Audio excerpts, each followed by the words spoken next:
Nata Bumi, kami mengintegrasikan fasilitas produksi dan pengolahan limbah untuk menghasilkan semen ramah lingkungan. Trucrete, beton berkekuatan tinggi yang mampu mengalirkan air ke tanah, membantu proses penyerapan genangan. Speedcrete, untuk mencegah kemacetan yang disebabkan oleh perbaikan jalan, beton yang kuat siap digunakan dalam waktu 4 jam. Sobat Bangun, platform digital satu atap untuk mewujudkan rumah impian Anda. Akses Toko, ekosistem digital untuk pelanggan kami, distributor dan toko. Dynahome, solusi untuk membangun rumah dengan cepat dan terjangkau, masif, cepat, terjangkau.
Perkenalkan, nama saya Kasmurin, alamat Desa Deket Agung, Kecamatan Sugiyo. Pekerjaan saya di perusahaan Waping Megaton milik Pak Arjito. Semen merah putih bagus Pak ya, cepat kering, keras, terus hasilnya juga halus. Jadi cukup puas lah kita. Ya seneng campur ndak karu-karuan karena merasa apa ya, ada hadiah yang seperti itu. Alhamdulillah senang. Terima kasih. Semen Merah Putih karena telah ngasih hadiah pada kami. Bukan promosi, bukan janji, Semen Merah Putih punya prestasi hebat.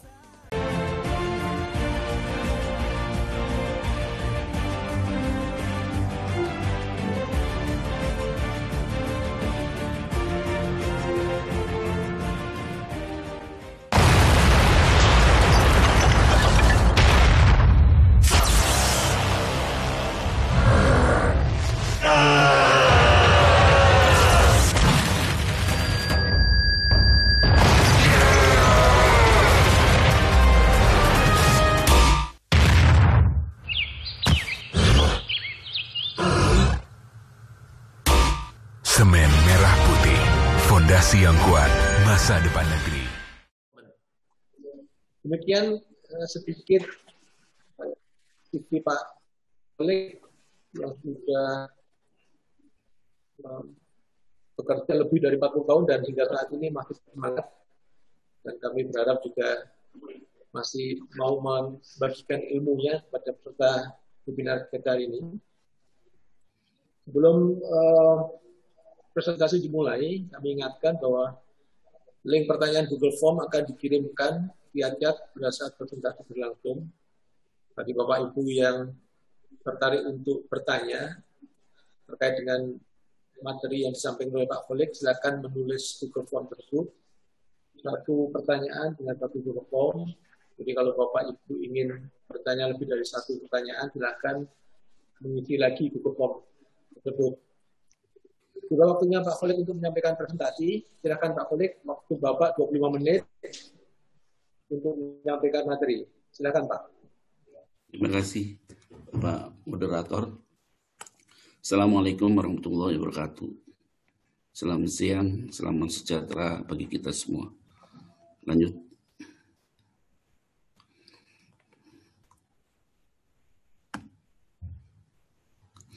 Jadi materi yang saya akan bawakan adalah tantangan dan peluang pengelola pelabuhan untuk efisiensi dan distribusi barang. Jadi manajemen kepelabuhan ada kunci sukses mengelola pelabuhan yang efisien. Lanjut.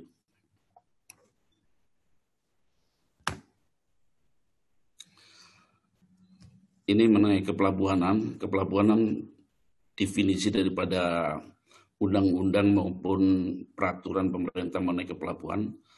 Kepelabuhan adalah sesuatu yang berkaitan dengan pelaksanaan fungsi pelabuhan, menunjang kelancaran, keamanan, dan ketertiban.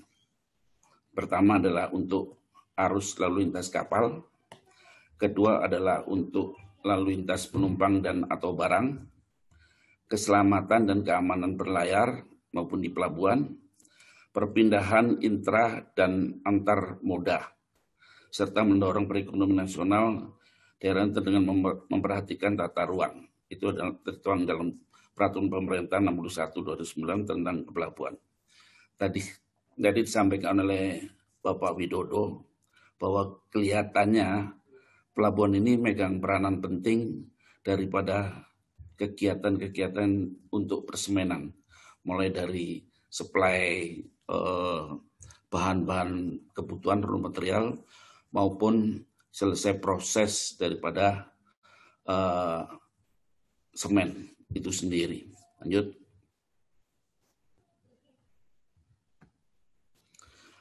Tugas dan tanggung jawab otoritas pelabuhan. Di dalam pelabuhan itu ada beberapa institusi dalam pelabuhan. Yang tertinggi adalah Kesabandaran, sedangkan yang kedua adalah otoritas kepelabuhanan. Kesabandaran untuk mengurusi keselamatan pelayaran, sedangkan otoritas pelabuhan mengenai pengoperasian di dalam pelabuhan. Sedangkan tugas otoritas pelabuhan itu yang terpenting dari yang dituangkan dalam PP 61/2009, yaitu mengawasi penggunaan lahan, daratan, dan perairan. Yang kedua adalah mengawasi penggunaan daerah lingkungan kerja dan lingkungan kepentingan pelabuhan. Yang ketiga adalah mengatur lalu lintas kapal keluar dan masuk pelabuhan melalui pemanduan untuk daerah-daerah yang wajib pandu. Yang lain adalah menetapkan standar kinerja operasional pelayanan jasa kepelabuhan, termasuk mengusulkan tarif untuk ditetapkan Menteri di atas perairan dan daratan, serta pelabuhan oleh pemerintah dan jasa kepelabuhan yang diselenggarakan oleh pelabuhan serta peraturan perundang-undangan. Jadi tarif di dalam pelabuhan itu sebetulnya pertamanya adalah untuk kesepakatan, untuk tarif itu dibahas kesepakatan pada semua pengguna jasa. Setelah disetujui oleh pengguna jasa, maka untuk ditetapkan kepada Menteri, itu diusulkan oleh administrator pelabuhan atau otoritas pelabuhan untuk ditetapkan besarannya tarif. Jadi tarif itu tidak semata-mata ditentukan oleh pemerintah, tapi kalau sudah matang baru ditetapkan oleh Menteri Perhubungan. Lanjut.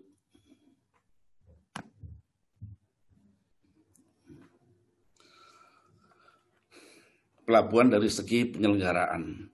Ada beberapa pelabuhan, yaitu posisi daripada pelabuhan-pelabuhan itu sendiri adalah pelabuhan umum. Pelabuhan umum itu adalah pelabuhan yang diselenggarakan oleh pemerintah dan pengelola pelabuhan. Pengelola pelabuhan ini adalah contohnya adalah Pelindo 1, 2, 3, dan 4. Jadi pelabuhan umum sendiri itu ada yang dikelola oleh pengelola pelabuhan adalah Pelindo, dan yang di luar dari pelabuhan itu yang pelabuhan kecil-kecil itu dikelola oleh pemerintah, yaitu diwakili oleh KSOP atau KUPP. KSOP adalah Kesah Bandara dan Otoritas Pelabuhan. Sedangkan KUPP adalah kantor urusan pelabuhan.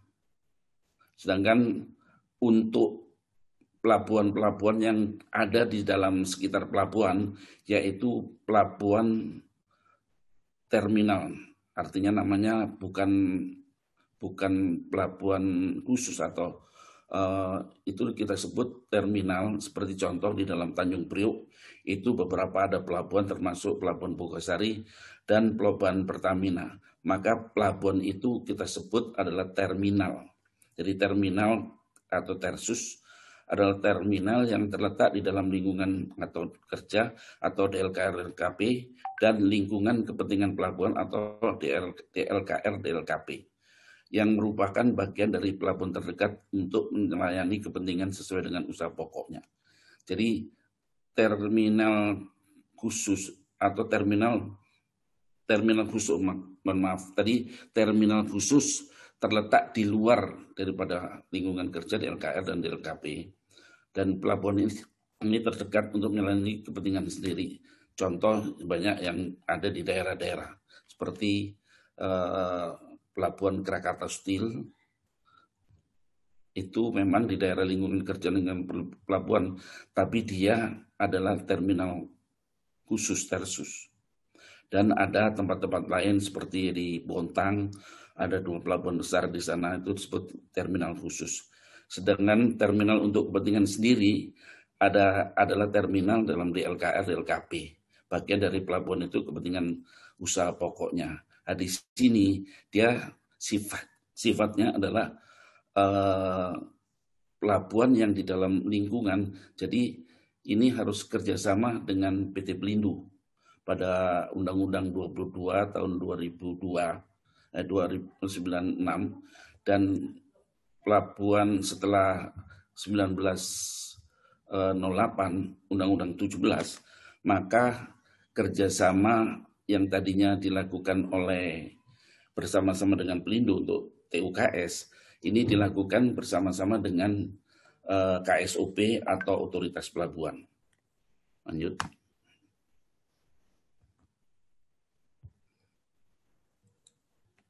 Ini.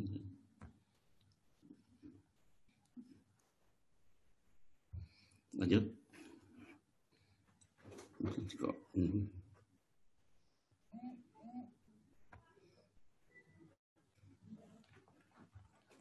Mohon Pak moderator ini anunya.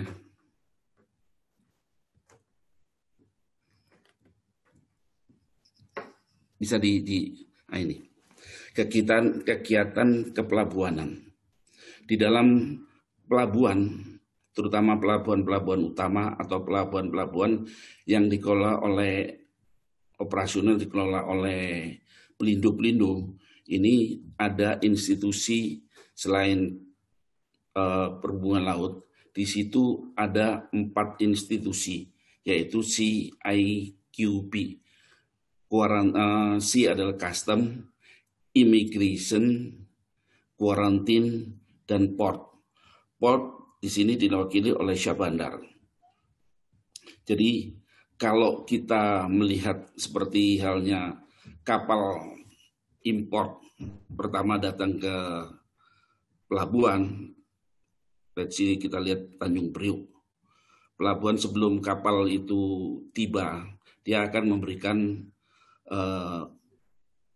berita ini kepada agen diteruskan kepada pelabuhan untuk mempersiapkan segala sesuatunya yang berkaitan dengan kedatangan kapal itu. Dia harus approach mengenai CIQP ke dalam pelabuhan. Dan masing-masing 4 institusi ini semua ada perwakilan di dalam pelabuhan itu sendiri. Kecuali kalau memang posisi pelabuhan ini jauh daripada institusi ini, biasanya ada perwakilan-perwakilannya. Jadi kapal begitu anchor di luar di LKP, dia akan dijemput oleh pandu laut namanya, untuk dibawa di dalam kolam pelabuhan. Dari kolam pelabuhan dia akan dinaikkanlah 3 institusi atau 4 institusi ini masuk di atas kapal, terutama yang paling pertama adalah quarantine, kedua adalah immigration, terus dilanjutkan dan bea cukai dan Syah Bandar. Dari Syah Bandar ini semua dokumen-dokumen itu yang berkaitan dengan kapal akan dibawa oleh Syah Bandar, yang lain-lain dibawa oleh instansi masing-masing. Dan ini surat-surat kapal untuk diizinkan kapal untuk sandar. Oleh karena itu, di dalam kolam pelabuhan, maka yang boleh naik ke sana adalah pandu bandar untuk disandarkan ke dalam dermaga. Jadi, kalau kapal sudah dijalankan dermaga dan diberikan kode oleh 3 instansi di atas di dalam pelabuhan, maka itu baru boleh dilakukan pembongkaran. Pembongkaran kalau kontainer melalui prosedur kontainer, sedangkan untuk barang-barang curah atau barang-barang cair itu pun harus melalui masing-masing daripada fasilitas yang ada di dalam pelabuhan itu. Jadi di dalam barang-barang impor, sedangkan barang ekspor itu sebetulnya sama, tapi ini dilakukan di darat, bukan di dalam kapal. Untuk barang impor memang semua dilakukan pemeriksaan ada di dalam kapal, sedangkan barang ekspor itu dilakukan semua ada di dalam kantor masing-masing.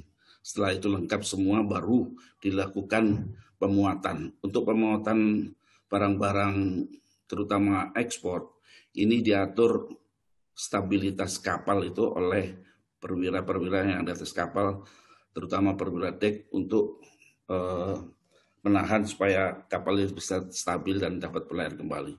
Setelah itu barang-barangnya sudah selesai semua, akan dilaporkan ke dalam Syah Bandar, dan Pak Syah Bandar akan melihat dokumen-dokumen yang sudah selesai diperiksa dari 3 institusi tadi, maka kapal diizinkan untuk berlayar.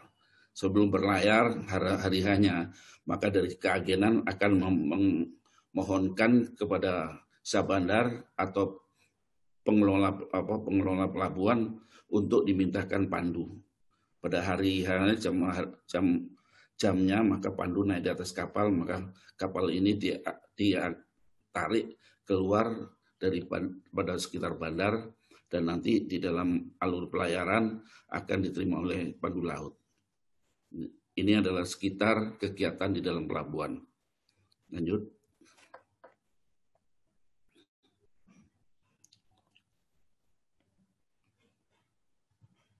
Ini tadi yang sudah saya sampaikan. Jadi proses pada pelayaran kapal dibagi menjadi pelayanan lebih khusus antara pandu, tunda, dan lain-lain. Lanjut.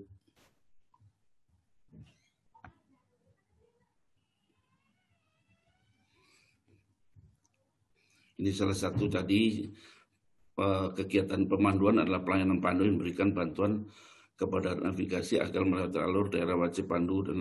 Jadi pemanduan ini sifatnya adalah advisor daripada nakoda. Seandainya di dalam pemanduan ini ada kapal dia dibawa oleh pandu, tapi dalam perjalanannya ada kecelakaan, maka yang bertanggung jawab di sini adalah tetap kapten kapal atau nakoda kapal itu sendiri. Maka kelihatannya pemanduan ini memang dia adalah advisor daripada nakoda. Sedangkan penundaan adalah pelayanan menarik dan mendorong dan menggandeng melakukan gerakan tambat dan melepas dermaga, pir dan lain-lain menggunakan jasa pelayan tunda. Jadi sifatnya penundaan ini ada kalau di sekitar daerah wajib pandu itu kapal yang masuk harus dilakukan pandu. Sedangkan kalau misalkan di dalam pelabuhan itu tidak ada fasilitas penundaan, itu bisa dilakukan oleh pandu itu sendiri. Sebagai contoh, saya pernah ikut bantu mengelola pelabuhan di Karongkong, bahwa di situ ada wajib pandu, tapi dia tundanya tidak dimiliki dari itu pelabuhan sendiri. Karena kalau untuk mengambil tunda dari pelabuhan Makassar atau Parepare, itu kosnya sangat tinggi. Dan kebanyakan pelabuhan-pelabuhan terutama pelabuhan Tersus atau TUKS, yang pelabuhan-pelabuhan kecil, itu tunda ini biayanya sangat mahal. Karena tunda ini dihitung dari kol kapalnya. Jadi kalau kapalnya itu cuma 1, 2, atau sampai 5, dibanding dengan kalau kita charter kapal tunda, maka itu paling tidak pemilik yang di-charter kapalnya, yang bercharter kapalnya tidak mau rugi untuk menutup biaya penundaan ini. Maka dari itu biasanya kalau penundaan ini dilihat dari jumlah call daripada kapal itu. Maka ya beruntung kalau memang pandu yang kita booking atau yang kita siapkan dari pengelola pelabuhan maupun dari KSOP atau Syah Bandar, itu orang yang sudah mempunyai sertifikat. Cuman di sini ada tambahan biaya yang diterah di dalam peraturan pemerintah. Semua biaya-biaya pemanduan dan penundaan ini sebetulnya tunduk pada peraturan pemerintah. Sehingga yang tadi saya sampaikan bahwa kapal tunda ini yang memang agak sulit. Jadi banyak sekali pelabuhan-pelabuhan atau tersus-tersus yang tidak terlalu ramai, tidak memerlukan penundaan. Labuh adalah pelayanan yang diberikan oleh kapal perairan kolam pelabuhan untuk menunggu pelayanan tambat atau kegiatan. Jadi pertama kali kapal itu dari luar pelabuhan itu, dari luar negeri ataupun dalam negeri, itu ada namanya labuh. Sambil menunggu proses tadi CIQB, biasanya kapal belum diizinkan masuk, itu kita sebut labuh. Labuh ini ada tarifnya. Tarifnya itu per GT.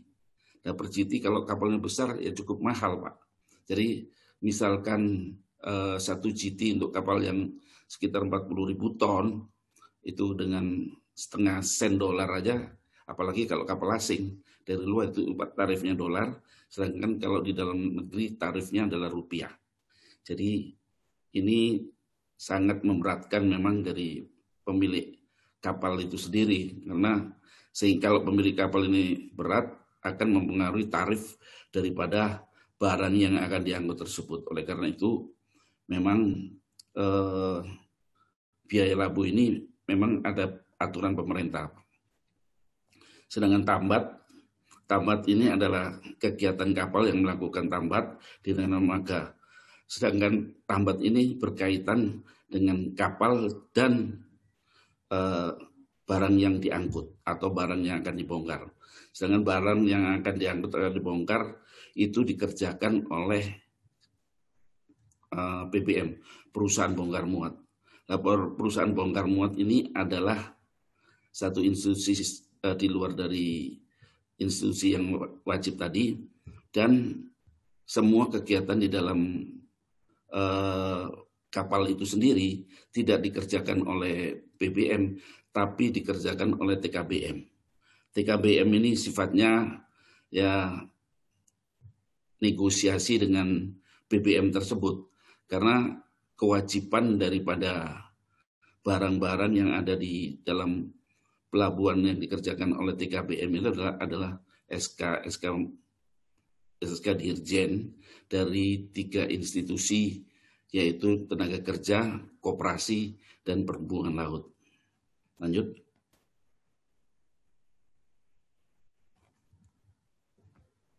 Ini. Tarif-tarif atau biaya-biaya di dalam pelabuhan. Jasa keagenan kapal. Jasa keagenan kapal ini negosiasi antara pemilik kapal dengan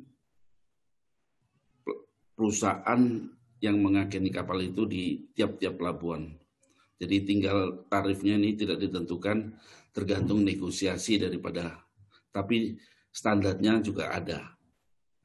Sedangkan jasa pemanduan ini ya cukup mahal tadi. Kalau memang kalau jasa pemanduan ini ada pandu dan tunda, yang mahal adalah tundanya, sedangkan pemanduan itu tidak terlalu mahal, kecil, kecuali kalau pandunya sendiri di daerah pelabuhan itu tidak mempunyai pandu, dia mau ngambil pandu dari luar. Seperti dulu di Tanjung Jati B, itu ngambil pandu dari Semarang. Kalau dari Garonggong, Kibaru, tempat Puswa, ngambil pandu pertama kali ngambil dari Makassar atau Parepare. Ini biaya semua perjalanan pandu dan jumlah harinya, terus kegiatan pemanduan di sana, itu dibebankan pada pemilik kapal. Cukup mahal, Pak. Jasa labun dan tambat ini sudah masuk di dalam peraturan pemerintah. Ada tiap 2 tahun selalu jasa labun dan tambat ini dievaluasi oleh Kementerian Perhubungan untuk ditambah maupun dikurang. Biasanya jasa labun dan tambat ini tiap tahunnya naik. Untuk kapal-kapal asing nilainya itu sama dengan US dollar. Jasa barang atau bongkar muat tadi yang dikerjain, yang dimanage oleh PBM dan dikerjakan oleh TKBM, ini adalah jasa barang. Biasanya jasa tambat tadi, biasanya jasa bongkar muat gudang maupun yard ini jumlahnya antara 50-60% dikerjakan oleh TKBM. Sisanya adalah PBM, perusahaan bongkar muat. Jasa alat ini, alat-alat misalnya forklift atau gentry crane, ini semua ada tarifnya. Tarifnya tiap-tiap masing pelabuhan kelihatan bervariasi, karena biaya atau pengadaan alat ini cukup mahal, terutama gentry crane. Kalau forklift saya rasa standar. Jasa angkutan itu ya menggunakan truk atau dump truck untuk di dalam pelabuhan. Sedangkan jasa terminal peti kemas yang menggunakan peti kemas, kegiatan peti kemas di dalam pelabuhan macam-macam, ada lift on, lift out, lift off, dan lain-lain, penumpukan dan lain-lain, ada tarifnya masing-masing. Jasa penumpang, biasanya jasa penumpang ini keluar masuk di dalam pelabuhan. Lanjut, Pak.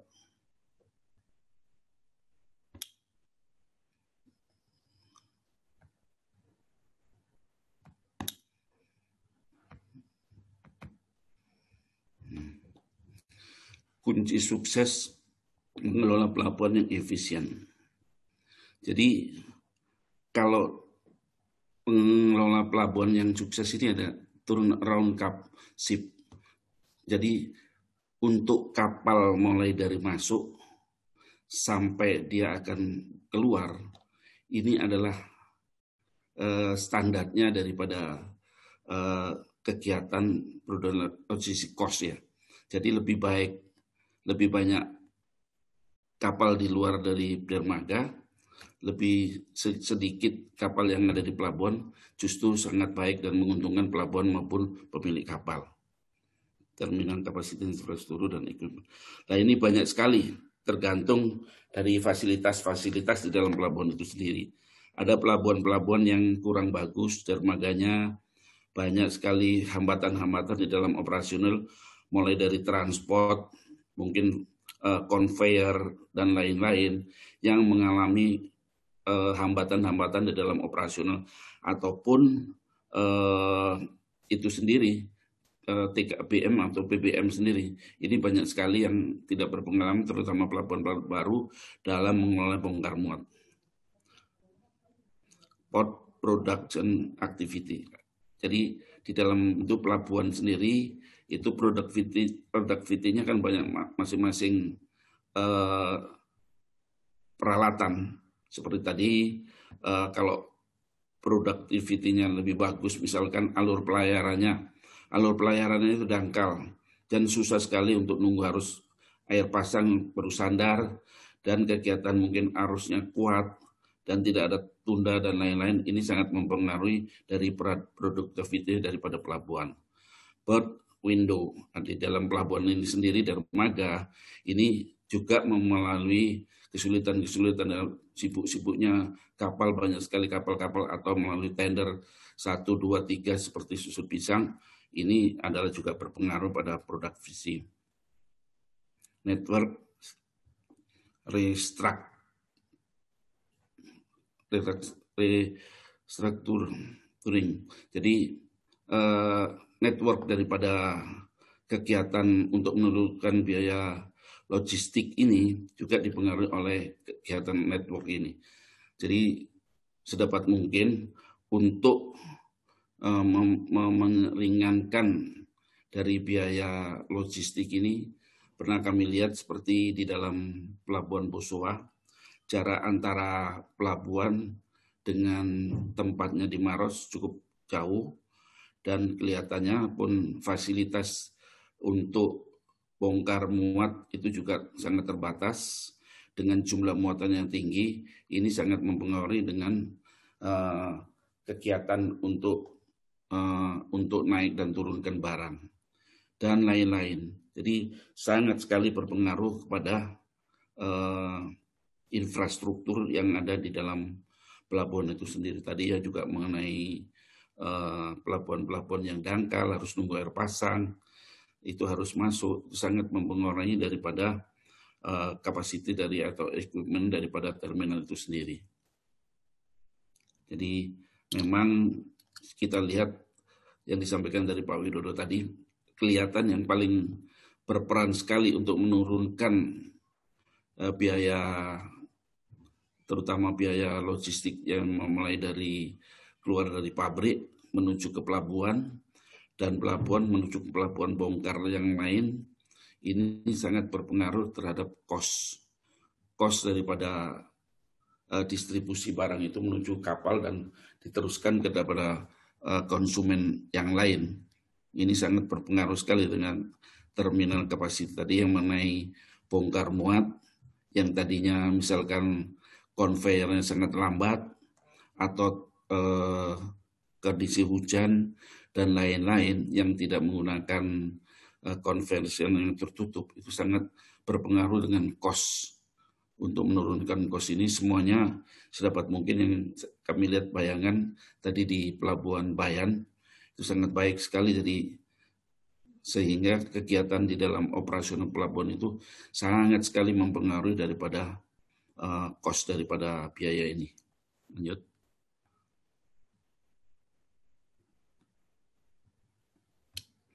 Indikator kinerja dari pelabuhan, indikator produktivitas daripada berth throughput, sea throughput, open storage, ton per ship. Nah, ini tadi yang saya sampaikan bahwa operasional daripada pelabuhan, orang-orang pelabuhan ini harus benar-benar qualified dalam memanage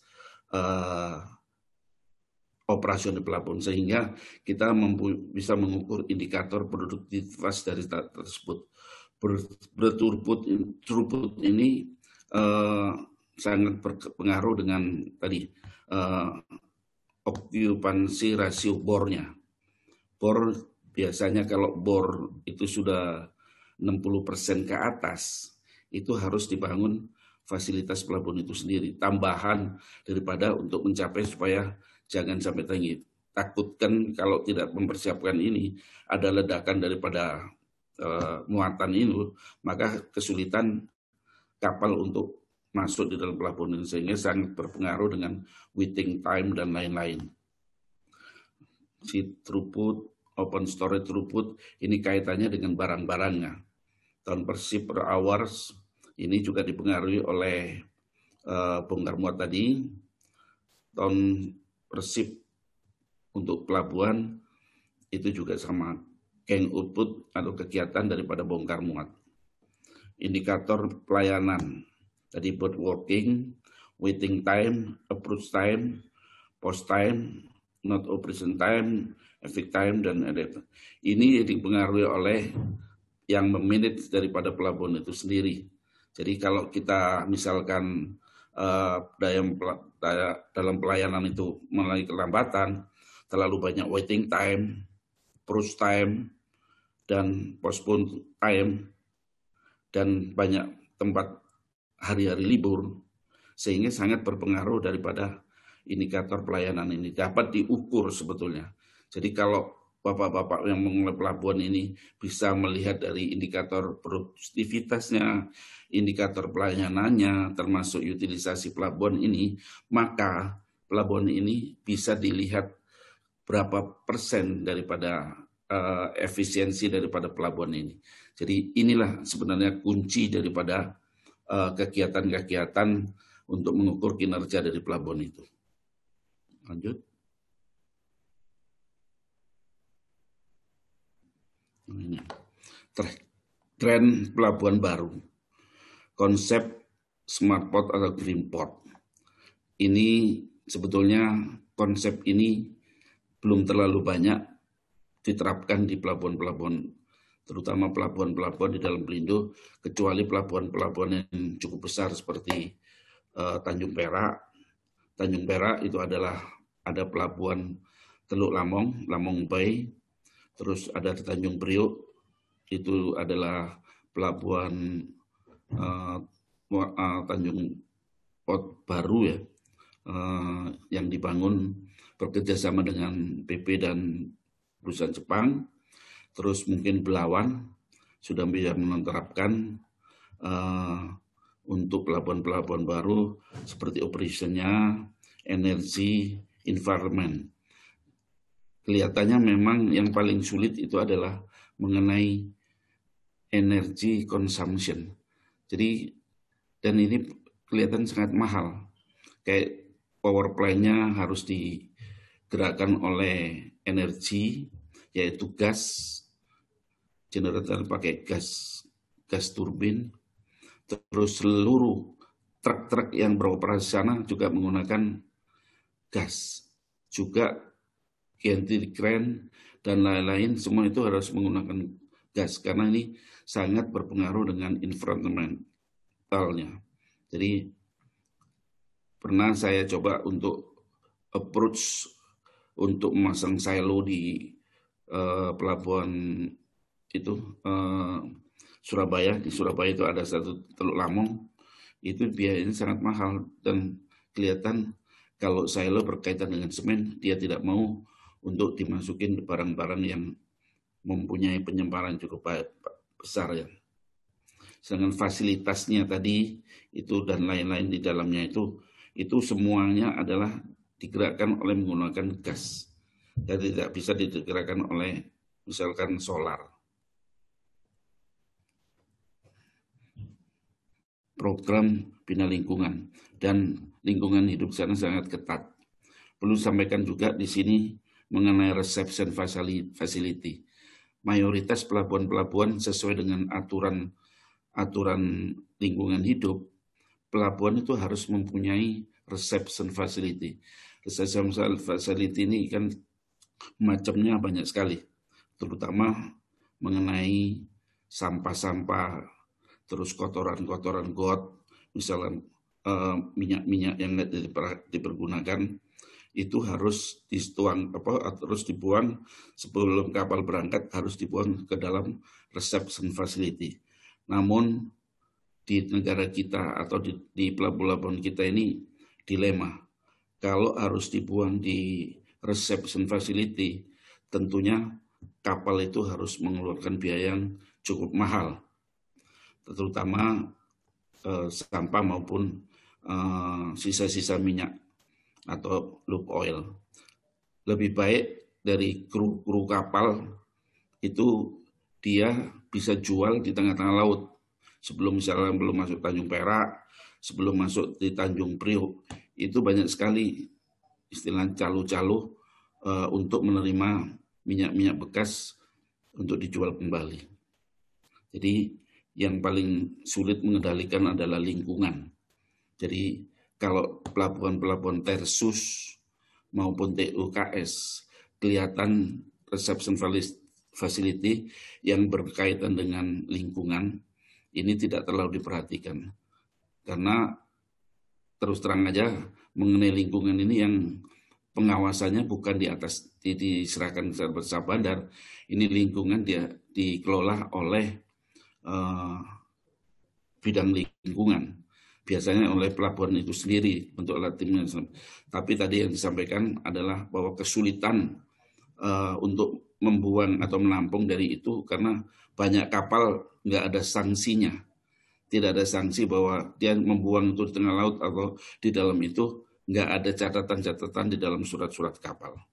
Oleh karena itu, ya mungkin yang paling baik ini ada law enforcement-nya bahwa setiap kapal yang tidak membuat waste-nya atau kotoran-kotoran tidak ke dalam reception facility itu diberikan penalti dan lain-lain. Lanjut.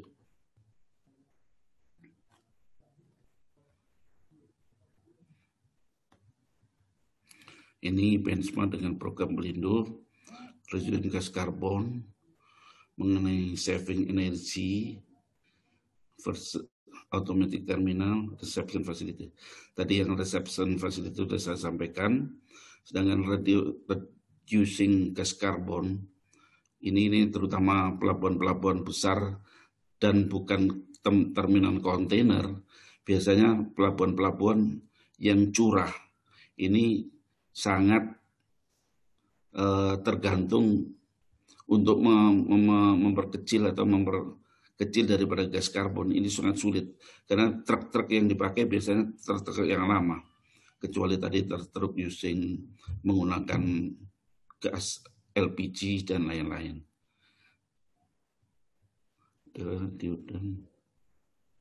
Solar, sel dan lain-lain. Jadi yang memang paling baik itu adalah menggunakan yang bisa memberikan saving pada energi. Tapi di pelabuhan kita itu kelihatan mayoritas hanya pelabuhan-pelabuhan yang melayani internasional yang bisa menggunakan saving energi ini. Tapi pelabuhan-pelabuhan yang domestik maupun bongkar muat yang bukan kontainer sangat sulit.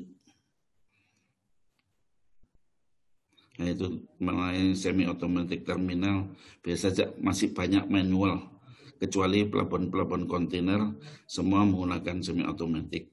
Tadi reception facility sudah saya sampaikan. Lanjut.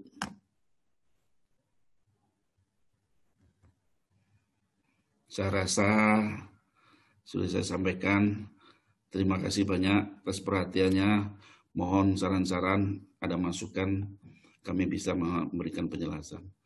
Kurang lebihnya kami mohon maaf. Wabillahi taufiq wal hidayah. Wassalamualaikum warahmatullahi wabarakatuh. Waalaikumsalam.